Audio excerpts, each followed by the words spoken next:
Today we have our first build for the Tempest class. It is none other than for the open world farm. A lot of players are currently trying to find the essences, and this is one of the best activities that you can do by yourself, playing the game, doing some open world farm, getting legendary and the loot. So a lot of players asked me to do some build for the open world farm, and so there we go. And we have the elite. There we go, 1 point something million HP gone in a sec. Yellow will die as well. There we go. So I will be naming the build one blast, one kill.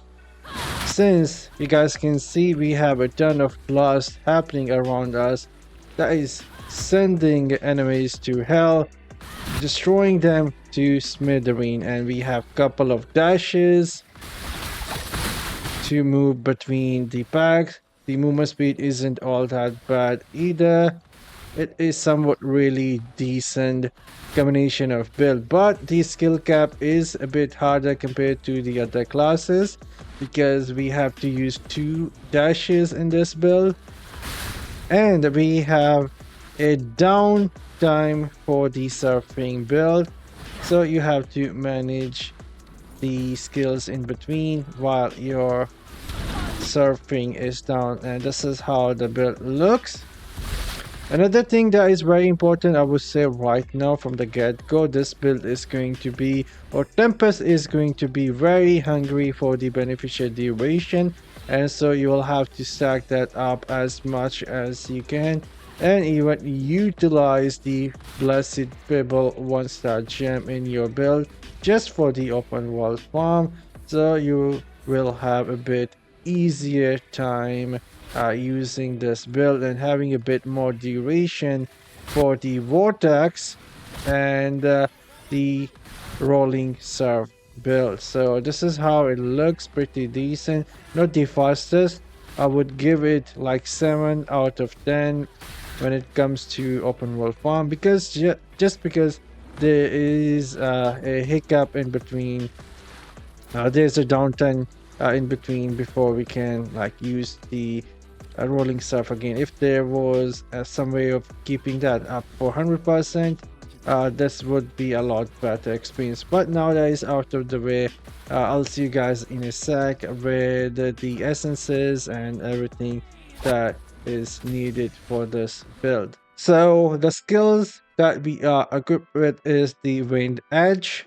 The reason we are using Wind Edge is because when the rolling surf is going to be down on cooldown, Wind Edge is going to help us to move from one pack to another pack, since the primary has a dash of its own, which is going to be really useful. But anyhow, primary is going to be Wind Edge, and then we have the Blade Dance, that is a dash skill, and then we have a rolling surf, what we are using to move around on that water surf.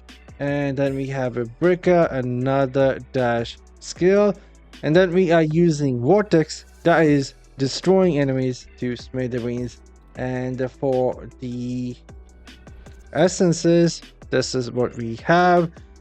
The headpiece is for the rolling surf. Whenever we do some critical hit damage, it will have a blast as well, really useful. You guys saw those blast with the critical hit chance doing some really nice damage. And then we are using the chest for the vortex, that is going to give us this big area. Everyone in this area is going to get hit a lot, and they will take a ton of damage. And then for the shoulder, we are reducing the breaker skill cooldown by 16.2%. Currently this is at mastery level 2. As I get to mastery level 4, which is the max, the cooldown is going to be increased. And for the legs, we are using it for the breaker skill. Breaker now causes you to dash forward, damaging enemies and summoning Zephyr in your wake. On the top of that, we will also get some shield. Now for the main hand, the first main hand is for the rolling surf. This is going to allow us to surf and use primary at the same time, so this is really useful. The second main hand is not currently in use. We need the other one that I don't have right now.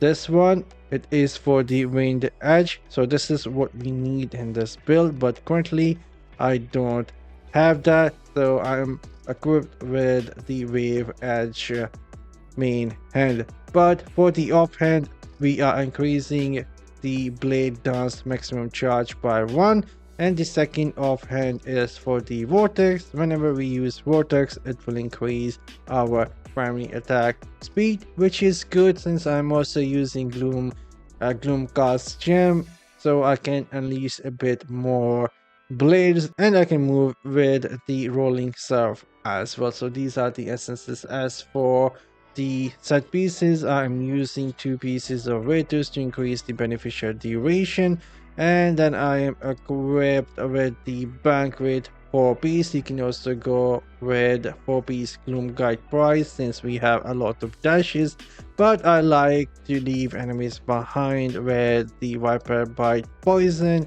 and the Seeping Bite Poison and some fire from the rolling consequence, so I do get like 15% increased damage, and then I also get a 25%, almost 25% critical hit chance, and if someone survive, I make sure they die behind me by having 2 more pieces of Feasting Baron that extend the duration of gems like the Viper Bite and also Seeping Bite. Well, not the duration of the gems, but the harmful effect that they give, which is poison, so it is really helpful.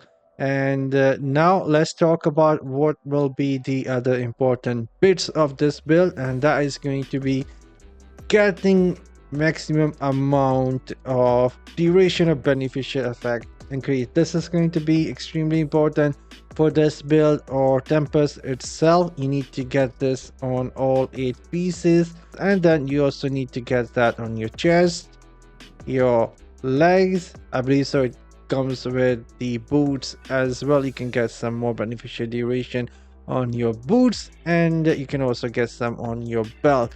And to make your life easier, I would recommend you guys also using the 1-star gem Blessed Pebble. That is going to give you some more beneficial duration. And now I tested the Ishita. Ishita doesn't give us any movement speed. It does not stack with the surf. I already tested. Ishita doesn't stack. And same for the Vanquisher.